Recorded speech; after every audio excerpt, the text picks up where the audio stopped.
This is an apology video I'm making sincerely. Last night I met two wonderful, God-fearing Christian men. And I didn't have an exposure to Christianity growing up. And once I became religious, I lived in a very insular community where it was all Jews. And my first exposure to the Christian world really came when I got on YouTube. And I saw people telling me that if I don't convert, I'm going to die. I'm going to suffer eternal damnation.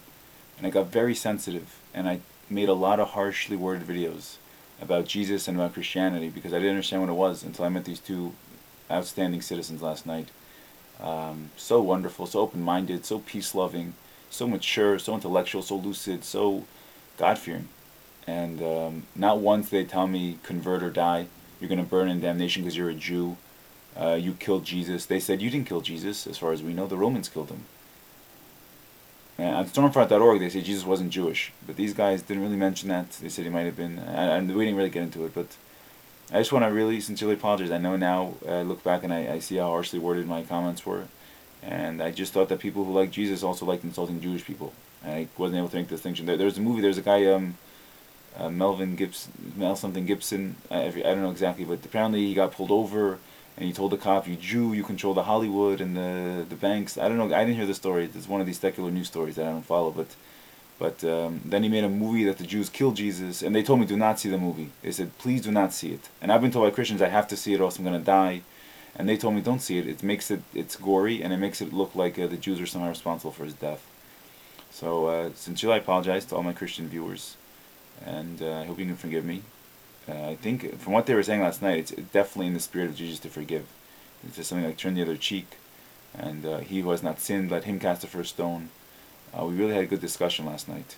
There was like a harlot, and they wanted to kill her, and so Jesus said, "Let he who's not sinned cast the first stone. You think you're righteous? You cast the first stone." Reminds me a lot of the Lahavdil, the Baal Shem Tov, how he loved every single person, and how he wants us to love each other like brothers.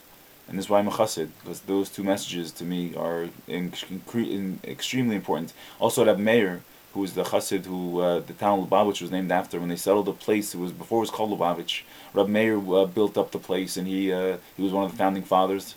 And what was he known for? He was called Meir the Lubov. Why was he Meir the lover? Lubov means lover. He loved Jews, non-Jews, nature, everything of God's creation he loved, and he cherished and appreciated it, and he used it to serve God better. So they called him Meir the Lubov. And then eventually, the next generation, we have to name the town already. We have to incorporate it with the Russians, I think. Something. So they said, let's call it Lubavitch. They added an itch to the name. This story is like the beginning of the Lubavitch Rebbe's memoirs, volume 1, printed by, I think, Kahas Publications. Great outfit. So thank you so much, and may God bless all the truly God-fearing individuals in this planet with everything we need physically and spiritually, and all the individuals. He may bless the ones who don't fear Him, to fear Him, to love Him truly, so they can get on the proper path and service the one true God of Israel forever and ever. The one true God, the creator of heaven and earth. Someone said, what does that mean, one true God? I said, in Abraham's time, they had many gods. The sun God, the moon God, the flowers God. I don't know exactly, it was idol worship. Abraham said, one true God, that's who I serve. And Abraham gave birth to Ishmael, who the Ishmaelim come from.